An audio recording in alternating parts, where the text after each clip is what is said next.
So these are the microorganisms which have been directly used, Corynebacterium and E. coli, and also some of the recombinant species of E. coli have also been used for the commercialization production of our tryptophan. So whenever we talk about the production process, we know that the upstream and downstream steps are very important. So before getting into an production process, the inoculum preparation is the most important thing, and it should be carried out a day before.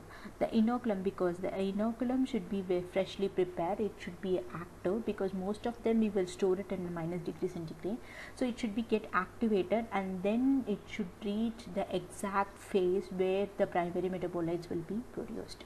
So first the inoculum will be prepared a day before, and it have been kept in 200 rpm at 30°C, and after this,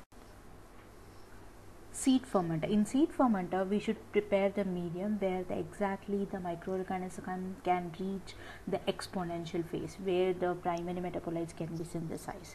So for the preparation of seed medium, we required glucose, peptone, yeast extract, sodium chloride, potassium dihydrogen phosphate, dipotassium hydrogen phosphate, and magnesium sulfate, ammonium sulfate, and calcium carbonate. So these medium should be prepared and it should be sterilized. The pH should be around 6.8. So after the medium preparation, once a seed fermenter is ready, we have to go for the production fermenter. So exactly which raw material is more convenient for the production of our tryptophan? Some of the compositions are molasses, constrip liquid, potassium dihydrogen phosphate, dipotassium hydrogen phosphate, magnesium sulfate, and also diammonium sulfate, calcium carbonate. Even though along with these components we also require some of the basic ingredients like vitamin B1, biotin, phenylalanine, and tyrosine. So while making all these things, the pH should be maintained at 6.8. As we all know that whenever we prepare a medium, it should be sterilized, and then only we can use it for preventing this contamination, we can say it. And this requires also an anti-foaming agent, which is here we are using the silicone. It have been prepared by using deionized water. So this is the upstream processing. Once the inoculum have been prepared, the media formulation for the seed fermenter and also the production fermenter have been done. It should be sterilized. Then in production fermenter, there should be a optimum condition required for enhancing the production of our particular microorganism. The pH should be 6.8, the temperature should be 30, aeration and agitation is required, which is more required in this production processes. And once the production of our tryptophan is over, we have to undergo the recovery of the product system. So in downstream processing, we are using the ultracentrifugation at 10,000 rpm, and an ion exchange, especially a cation exchange, have been used in order to identify and also remove only a specific tryptophan, which is an L-tryptophan, our basic need desired product, and this will be decolorized by using an activated carbon. Then the centrifugation process is carried out in order to obtain removal of much more dried components of an exact desired product. Then we will undergo a final stage of drying, which is by using a vacuum drying, and then it will be packed, and the final product have been packed, which is nothing but a tryptophan. So we can say these are the steps we have carried out so far. Even we can go for the laboratory process also by using a mini fermenter, or else and by autoclaving it in a laboratory and carried out in some of the recovery process and all, we can achieve the very good production yield. Next one is the application. So this tryptophan will have a variety of applications, either it comes to an industries or an therapeutic role. Especially for the animal feed and pharmaceutical industries, this tryptophan have been very largely used for. And this essential amino acid is a precursor for most of the neurotransmitter in the brain. For example, we can also say for appetite or sleep or mood, for the pain, the neurotransmitters such as serotonin, melanin, and niacin. These neurotransmitters have been synthesized only because of the presence of our tryptophan. So it is also nowadays using as an antidepressant drug, and it is for some of the treatment of schizophrenia.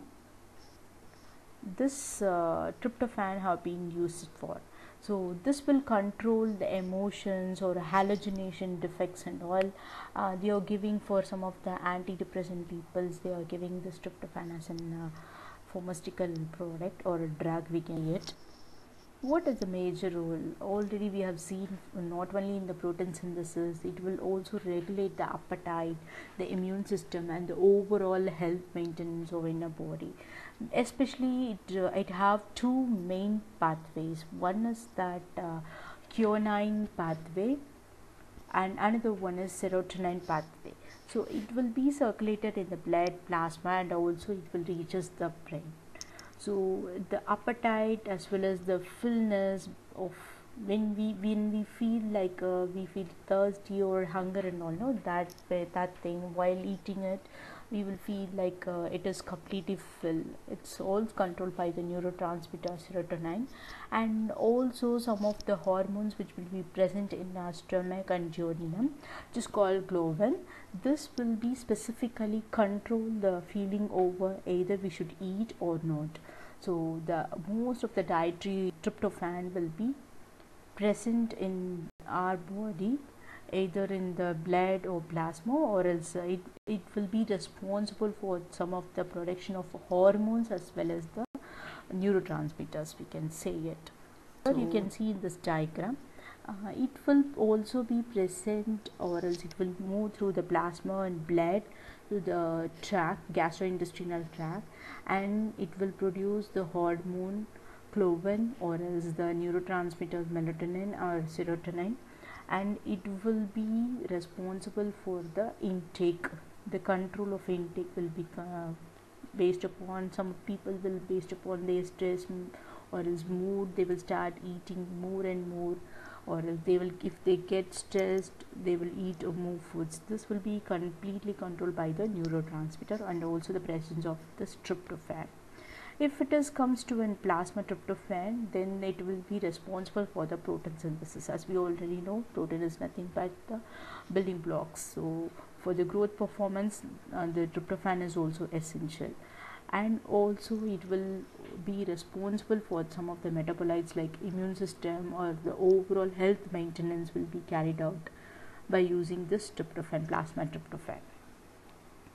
So these are the overall applications and also the role of tryptophan. We have seen all the upstream as well as downstream processing. So if the question is asked like the production of L-tryptophan, you have to cover what is the introduction, and then you have to move on to the bioconversion of it, what is the source of tryptophan, then the production process, upstream and downstream processing. In that you have to specifically explain the inoculum, which microorganism, what is the optimum condition of that, and in downstream processing you have to specifically discuss about if it comes to an ultrafiltration, what is ultrafiltration, what is the pore size of that, then cation exchange, how the cation exchange is there, the arrangement is there, the equipment is there. And if it comes to a vacuum dryer, already in overall production or else in an bioprocess engineering, the overall process we have discussed also for each and every, either the dryer or else if it comes to an filtration or centrifugation, we have to know exactly what is the equipment is, how to work it out. So give an overview of in each and every instruments, and then you have to write about the application at last. Yeah, thank you.